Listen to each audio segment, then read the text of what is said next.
Good morning, everyone, and welcome to a late/early episode of the Blackwater Cantina.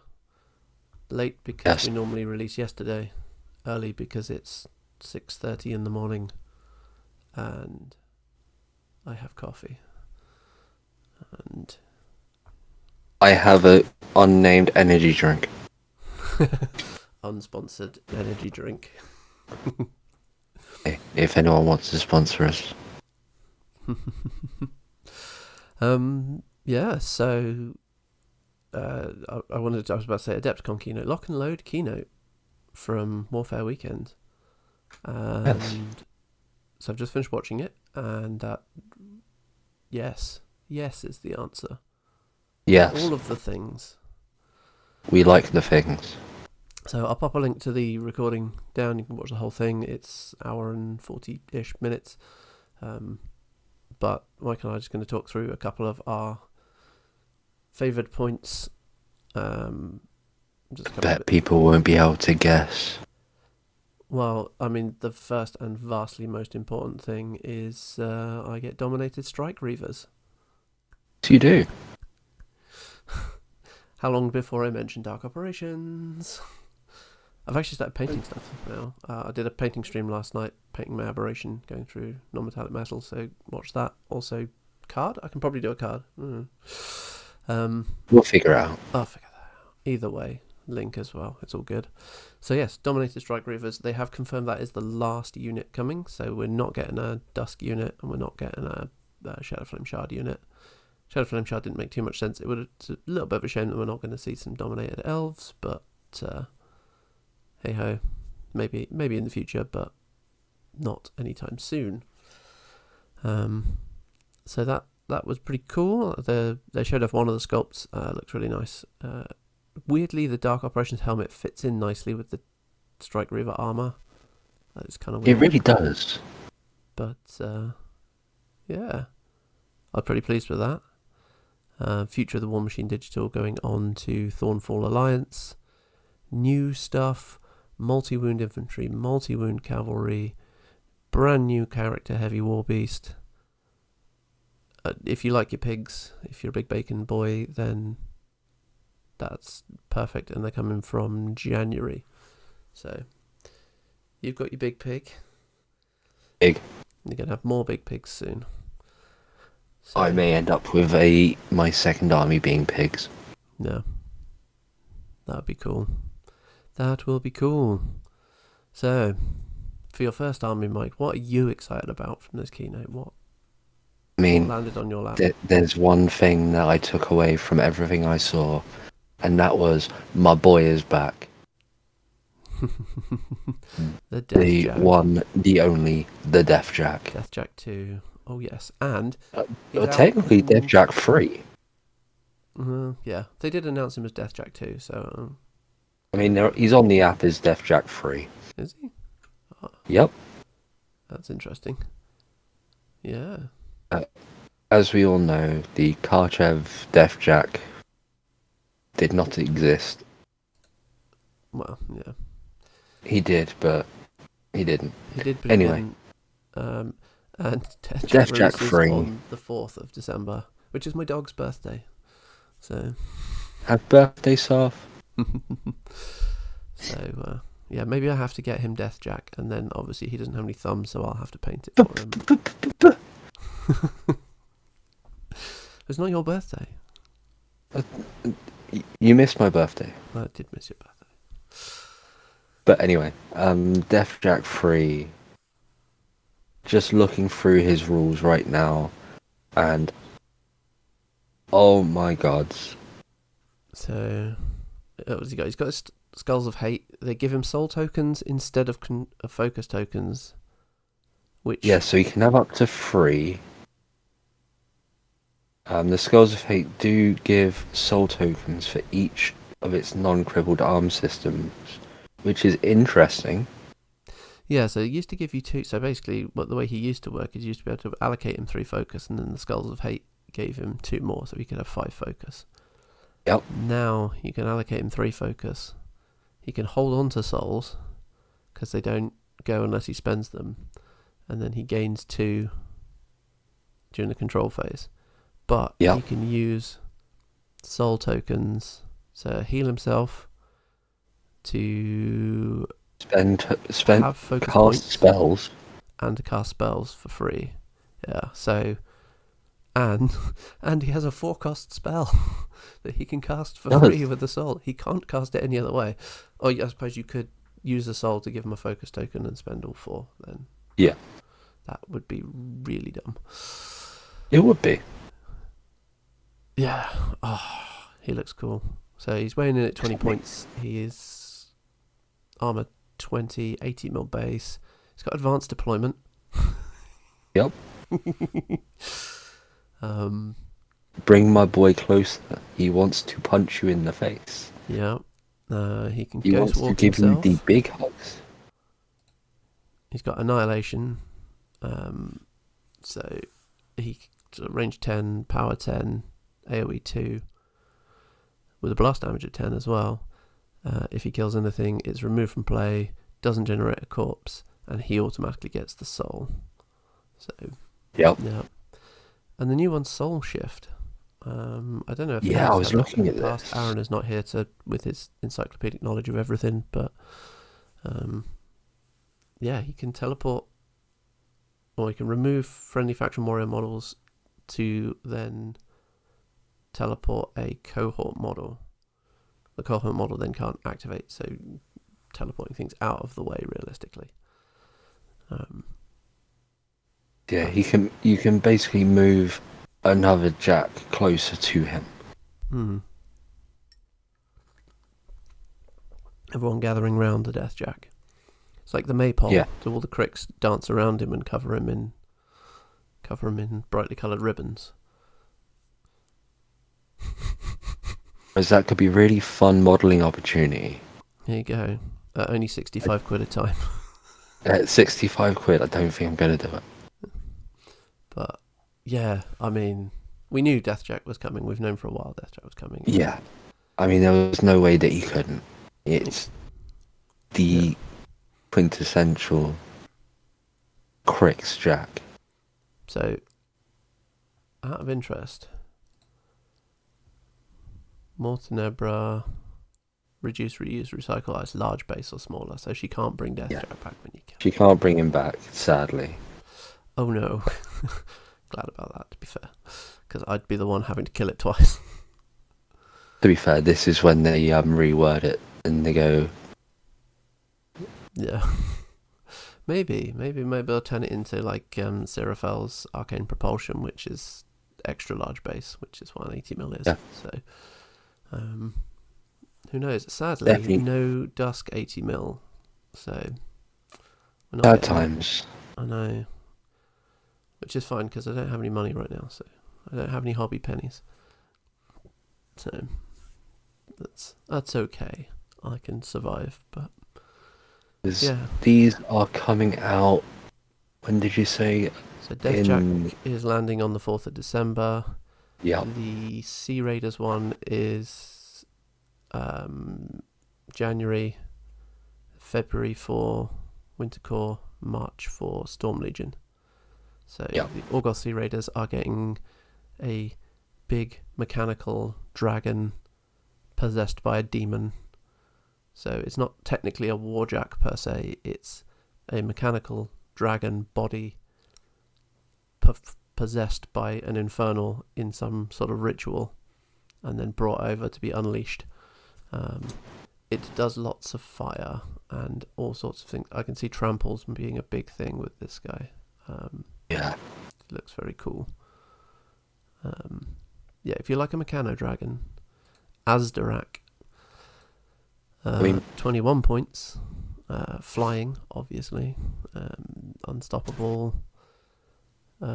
Its tramples don't stop when it hits something medium or larger, or an obstacle or obstruction. It gets an extra 3 speed, so it's 9, 12, speed 12 tramples on it that get +4 to its power attack damage.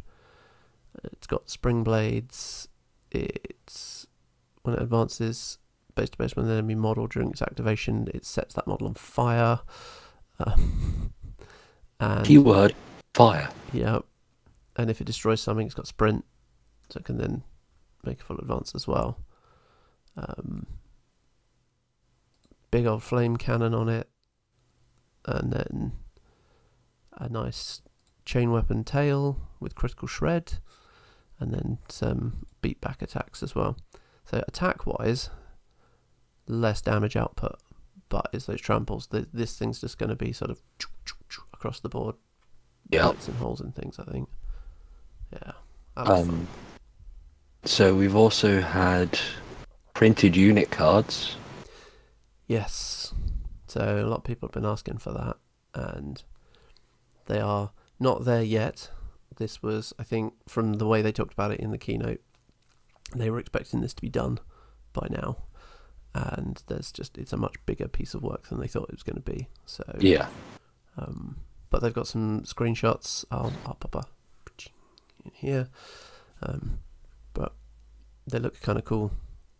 So interested to see that and see what those look like and how we get hold of them. I've not used this Forgefire because it's a partner that's going to be printing and shipping them, so I don't know much about them. So we'll see. But nice new layout on the card as well. Yes, I was just looking at the screenshot and I am impressed. It looks very clean. Yeah, I think from my understanding of how it's going to work is you basically say, right, okay, I want these cards, and they basically print and ship them to you straight away. So you're not going to go, I want one of everything, or just give me a pack of these. You go in and request the ones you specifically want, and they print to order. Okay. I think. We'll see.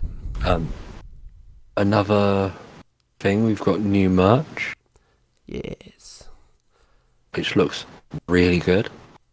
So, two big takeaways from that is that Lock and Load Thexus t-shirt is going to be available on Lock and Load EU as well. So every Lock and Load is going to have those Lock and Load specific ones available. Awesome. I get my Deathjack shirt. Yeah, and then normal Warmachine merch that is coming to the channel, which also has a Cephalix shirt. So you'll be seeing me wearing that as soon as I can get hold of one. And one thing that I've been wanting for a while and have been hoping and praying for, Galactic Armory doing the Warmachine cosplay files. As they stated in the keynote, cease and desist free. So, something I've been planning for a while is a potential Alistair Kane. No.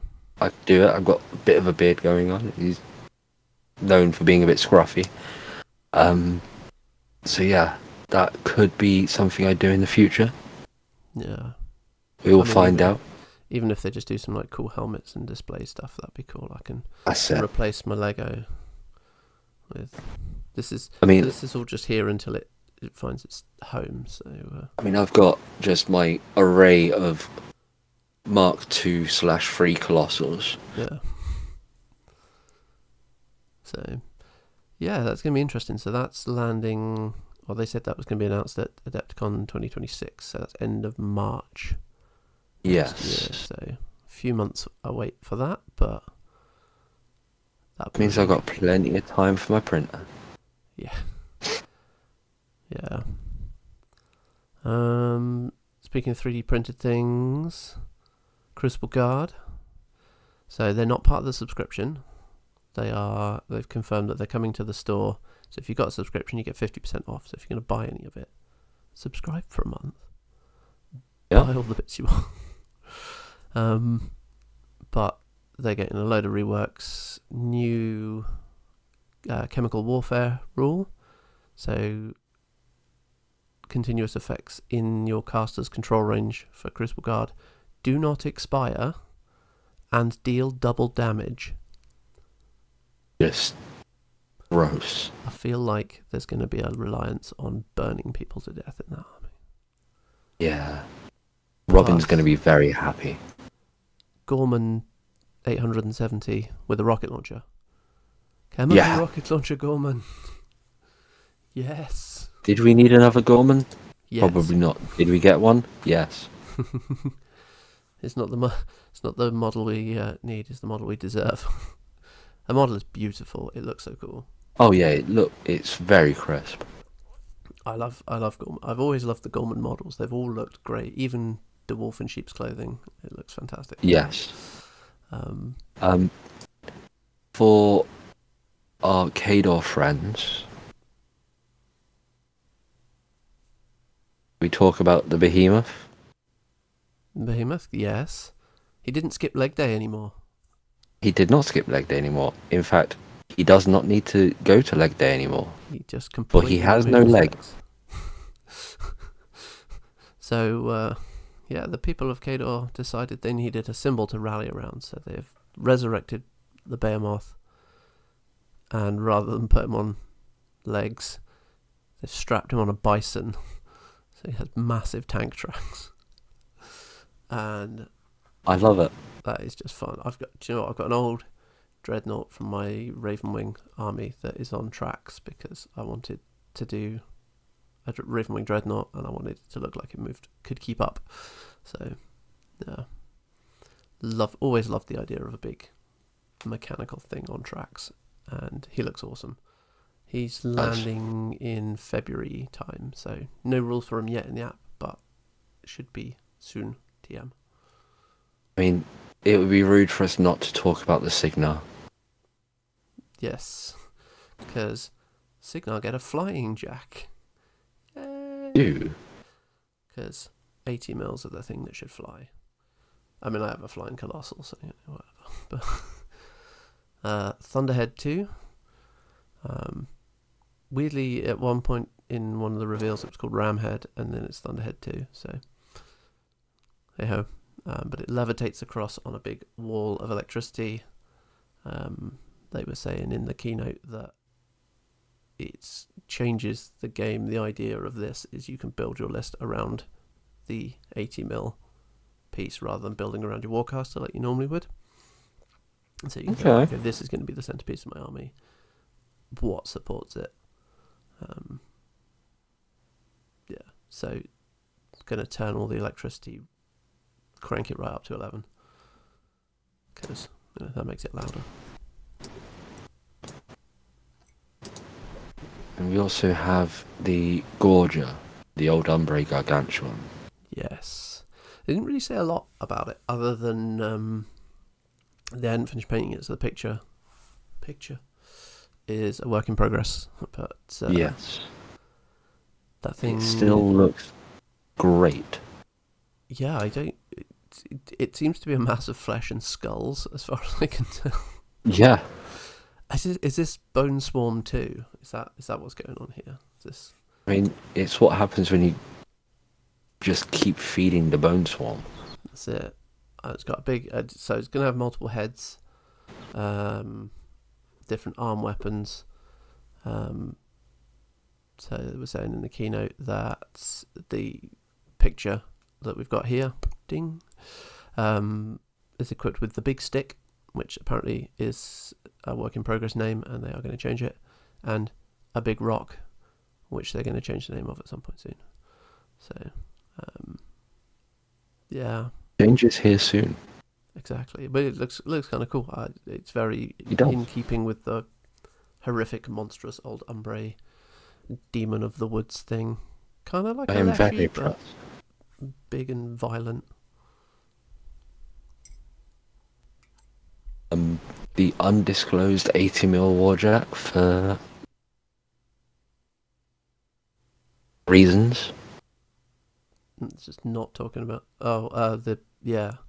So that wasn't actually mentioned in the keynote at all. That's actually a picture that someone's taken from one of the narrative tables. So okay. That is in the Kithguard art. That was in the background. Ooh. So, because we talked about it when we talked about the Kithguard art a couple of months ago. Did.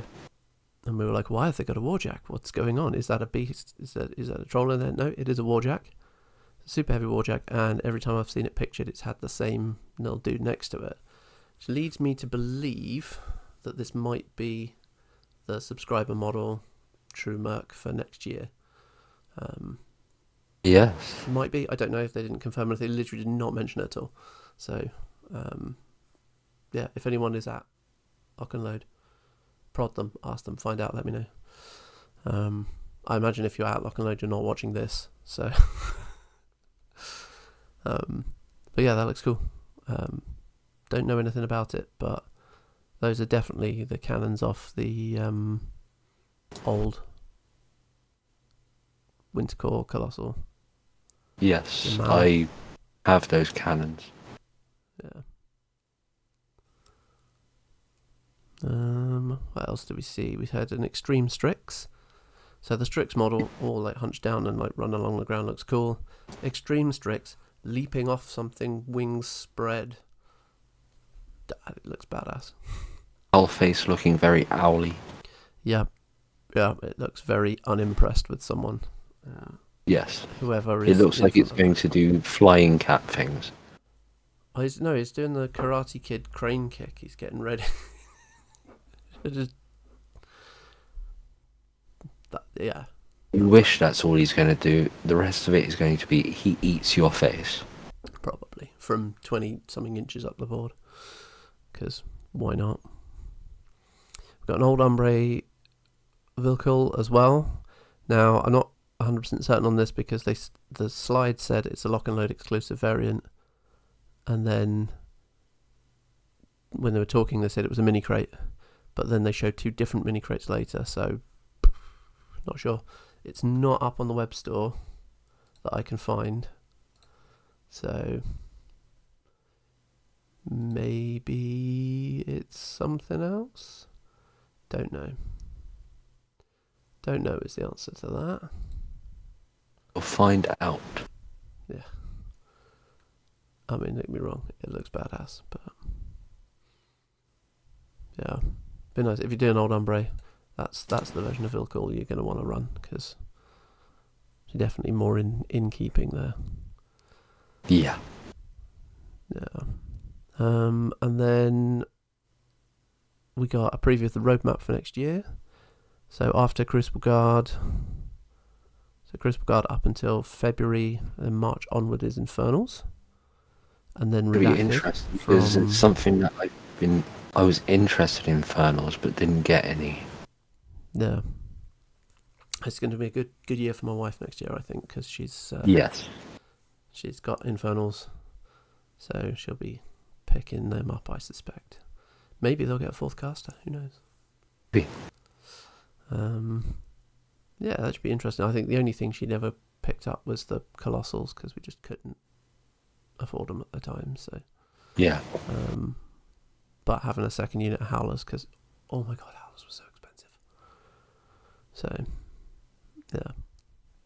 And more of the Grievers flying little things. So, yeah. And then at Adepticon next year, they gave us a little teaser of what's going to be in there. And it's everyone's not dinosaur riding favourites. Menoth. Menoth coming back, Mike. We did call it. How expensive is that going to be for you? We'll see. Yeah. Because if I go to Pigs for my second army, You might hold off on the Menoth. I may hold off on the Menoth because I was debating Old Ombre. Because I do like their style. They do suit you. They do suit me. But it's the Fury mechanic has always tripped me up a little bit. Yeah. It's one of the reasons I played Grimkin for a while, was just to try and get into it. Yeah, Grimkin is the only I did for a while. Played, but I'll try and get there, but yeah.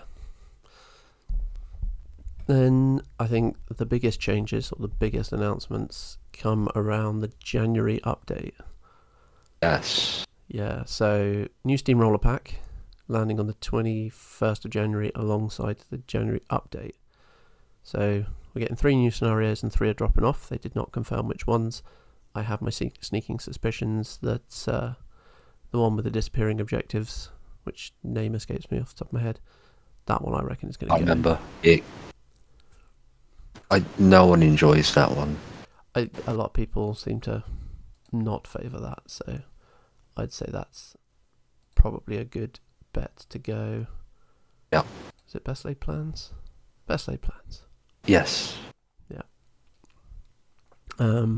Definitely not just checking the app. So that's probably going to go. 3 new scenarios should be interesting. The thing I thought was nice, they announced casual play scenarios.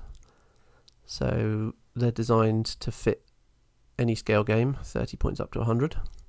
So whereas the Steamroller pack really good, especially for those of us who are trying to run demo events or stuff to show people how cool this game is. Exactly. So yeah, be interesting. They've got some sort of more random mechanics to them, so not necessarily as predictable as the tournament scenarios, which is good because it means you can play lots of games and you're not playing the same game over and over again. Exactly. Some randomized deployments, models coming on at different times, things like that. Objectives won't be mirrored as well, so asymmetrical setups. So again, that could give someone an advantage, whatever, but obviously this is casual play, that's less of an issue. So yeah. The random deployment could be I go, you go, or it could be player one divides their army. Talked about it, it was kind of your army's not necessarily turning up in the order you want it to, or things are not necessarily where you want it to. So okay, they were not particularly specific, but it sounds like it's going to be like divvying your army up into chunks and then rolling to see which bits come on when and things. So yeah, that could be interesting. Looking forward to that, running some days of casual games. The other one that came along with that was a narrative mechanic. So like a narrative campaign of linked games.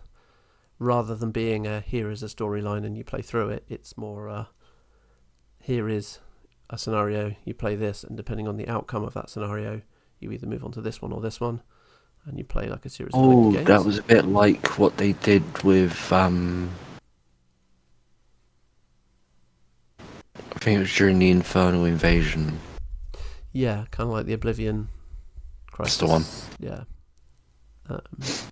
So yeah, that'd be interesting, but there's no sort of set narrative for it, so you kind of make the narrative yourself. Which is good. I like that. Yeah, it kind of follows that. Yeah, you tell the story with the scenarios you play, and then you guys make the story between you with depending on what factions you're bringing and stuff. So that sounds fun.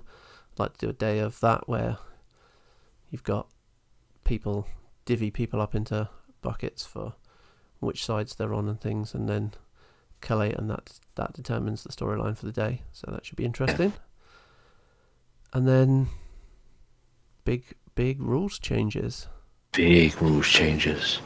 January update, obviously rebalancing some of the armies, and then they got 2 massive changes that were announced to the game. So the first one, and they did apologise, there's one of the guys whose channel is named after this rule, and they're removing it. The spell rack is going. He was in the crowd there and they apologised to him directly. So you got to change the name of your channel, sorry. But yeah, the spell rack's going, and I think this is a very, very interesting one. We kind of discussed this a couple of times, haven't we? I think we've done it on screen, but I mean, I always forget spell rack. You forget to use it. I forget to use. I was really intrigued when they first announced it. I was like, "Oh, that sounds interesting. That's another way to make sure I'm not hitting a bad matchup and I can tweak my spell list." I always forget to tweak my spell list. But I find myself using the same spells. So when I'm playing Dusk, if I don't take Battle Lust, I have a bad day because I need it that. It makes him cry. I find that you end up playing the same couple of spells all the time with every caster, and that's not interesting. So I don't know. I saw where the point of the rule was good, and I liked the idea. In practice, it's not worked very well. Part of it, I think, is because there's 2 powerful spells on the rack: Battle Lust, Carnage, things like that shouldn't be on the rack. That's, and I thought that when they said, "Oh, the spell rack," I thought, oh, they're going to cut it down to like 5 spells, and they're going to be really basic stuff that pretty much, just allows you to tailor or something. But no, removing it entirely. Casters are having a set spell list. And another point of it is, when you're a new player coming in, that's more decisions to make. That's more things. Exactly. Like, oh, why has my caster got these spells? And suddenly when I start Another the game, thing it's got to these learn as well. And yeah. So there's another barrier to entry, another thing that you don't have to learn. So yeah, I think it's good for the life of the game. Boris Yuk is getting snipe. It's a bad thing for the game. So what's that put his range up to? Is he range 14 already? I can never remember. I dread to think. He's either 12 or 14 already, and snipe. So he's range 14. And then what's snipe is marked for? My brain is going, snipe is an extra 4 inches, but I'm wondering if I'm remembering last edition. Quick, who has snipe? Signar, I think. Signar didn't have it. Signar used to have it.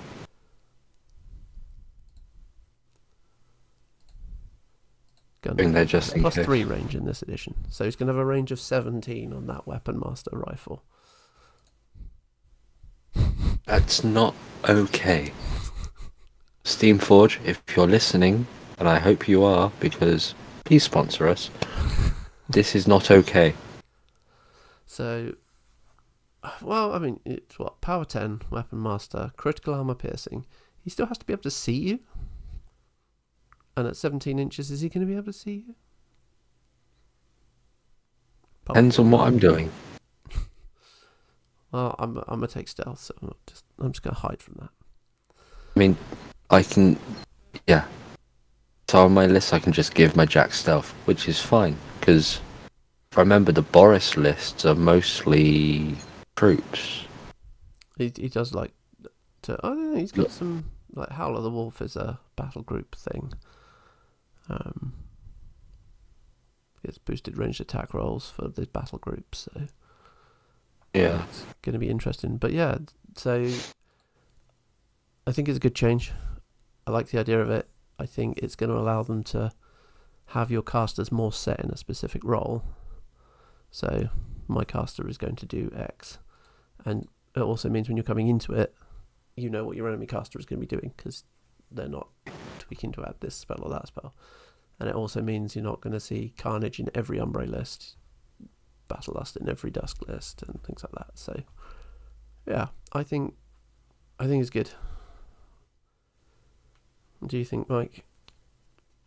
It's going to make life so much easier for everyone, especially the new people coming into play.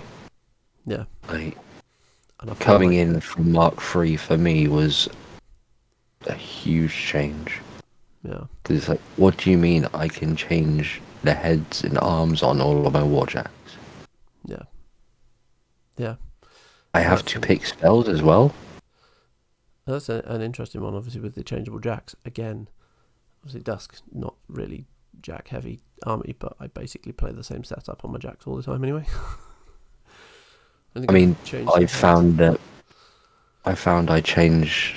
I rarely change the arms on my jacks. The heads I swap on the regular. I think Necrofactorum have got some more usable arms. Yeah. But I've just got to push myself to use the different arms. Yeah. Try some different stuff, but yeah, the Dusk jacks are... Yeah, if you don't take the massive great big sword on the Eidolon, I mean, even with the massive great big sword, it's a little bit pillow-fisted. You can have a power 14 heavy jack and go,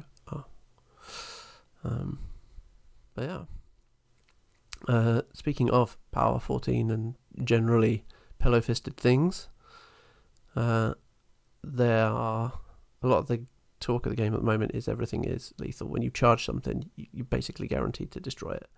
So games can end up a little bit of standoffish, and the first person to commit something probably loses, because if you can't hit someone, you're going to lose whatever you put out.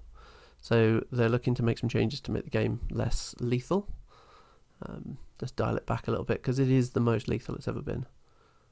Single wound infantry. I mean, we found that at Welsh. Games were ending very quickly. Yeah.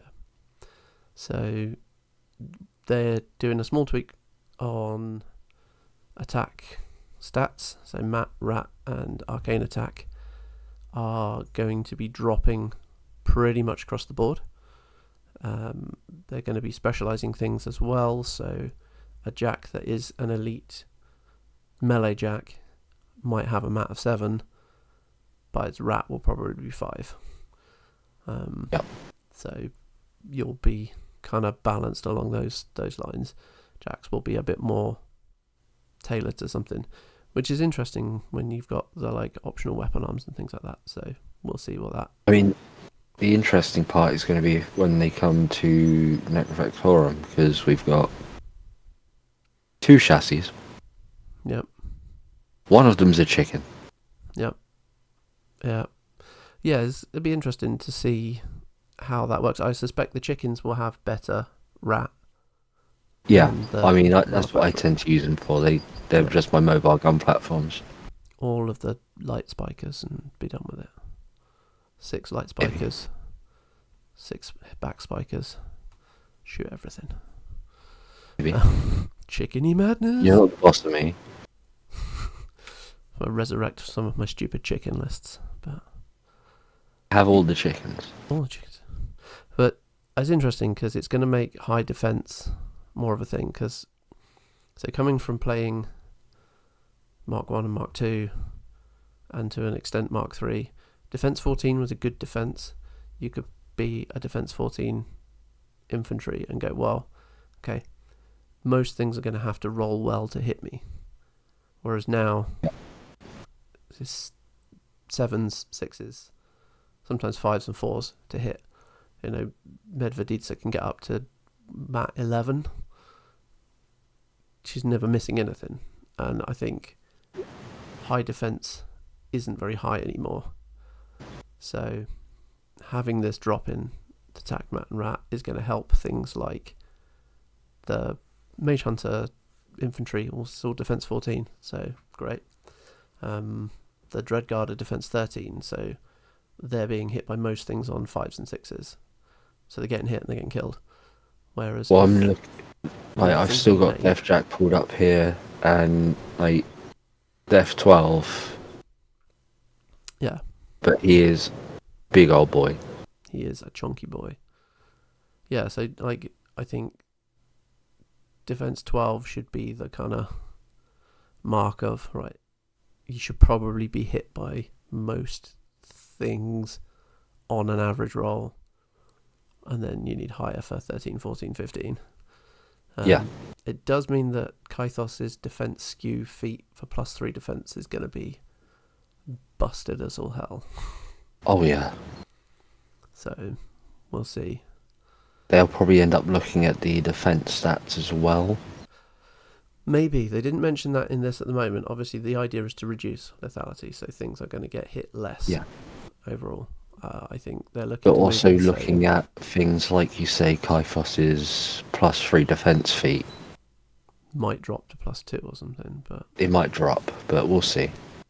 yeah, we'll see. There's going to be loads of changes to go along with it as well, but that was kind of one of the main things. The idea was they didn't want you to be able to go, okay, well, they've put a Jack forward. If I charge my Jack into it, I'm going to kill it. They want you to be able to go, okay, if I commit, I need to commit more than one-on-one to actually defeat it. Like the number of times my Phantasm or Colossal was killed by a single heavy was gross. So, yeah, tweaking that. Tweak to sprays? Yeah. Sprays are a short-ranged weapon over a wide area, except you can get 14-inch sprays.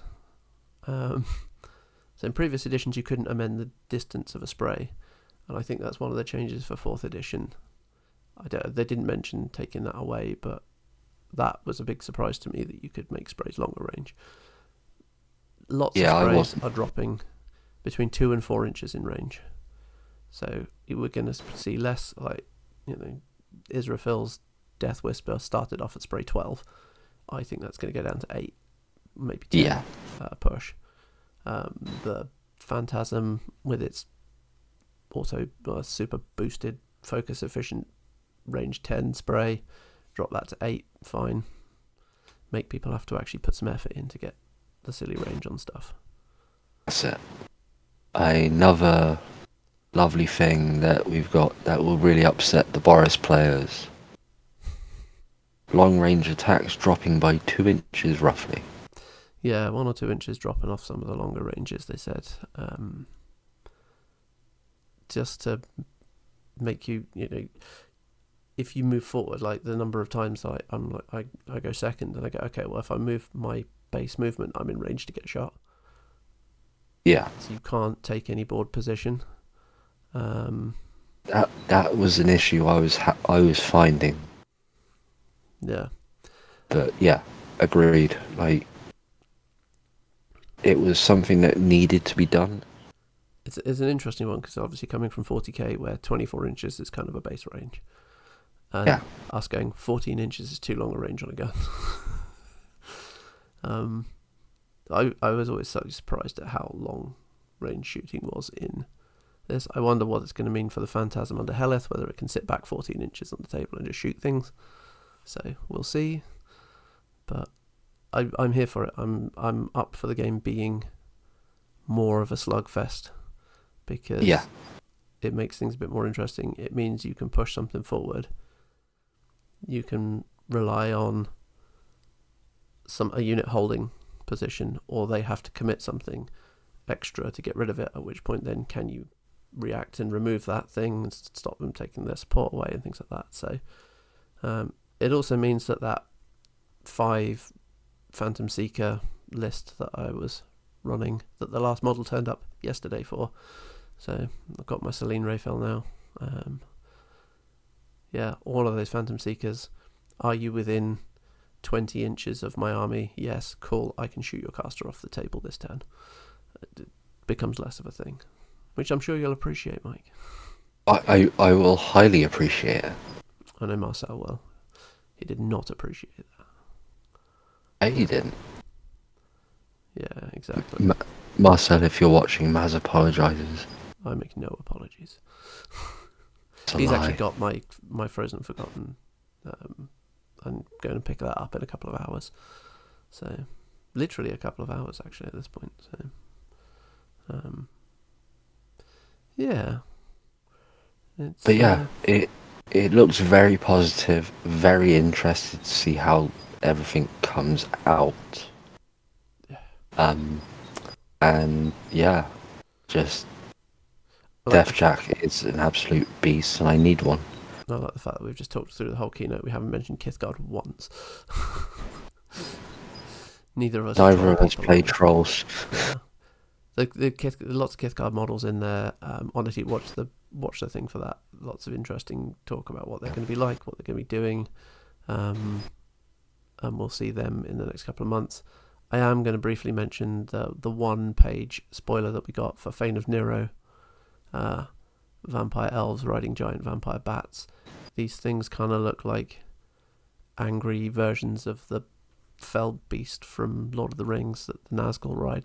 They look pretty savage, and I am here. Yeah, just having a look at the picture now, they look mean as all hell. Yeah. Then you've got that Vecna-looking guy just stood in the front going, yeah. He doesn't look happy with whatever is going on in front of him. He doesn't. He pointed to the thing saying, I don't like that, get rid of it, and they are going. See that? Yes, I don't want to anymore. Flying vampire bat things. So yeah, they're interesting. They said the pro painted models are just coming back in now, so they're seeing those and getting the photography done. So I mean, we still got a few months before the work Kithguard that start was releasing. done. Yeah, the work that was done on the 4 character 80 mils look amazing. They look so cool. The paint job on them is excellent. I don't know. My They didn't Deathjack is mention not who going to look had painted anywhere those. near that good. They didn't mention who had painted those, so I don't know if they're another quarter paint or what, but we'll see. Cool. All right, well, thanks for listening to us have a little bit of a ramble about our initial thoughts. I think Mike's going to go away and make a dozen Deathjack lists and see what heights we can take it to. So we'll probably come back with some of those on Wednesday, and we'll talk about what's going on. But absolutely. Cool. Thanks very much for joining us, and we'll see you soon. Don't forget to do the plugging.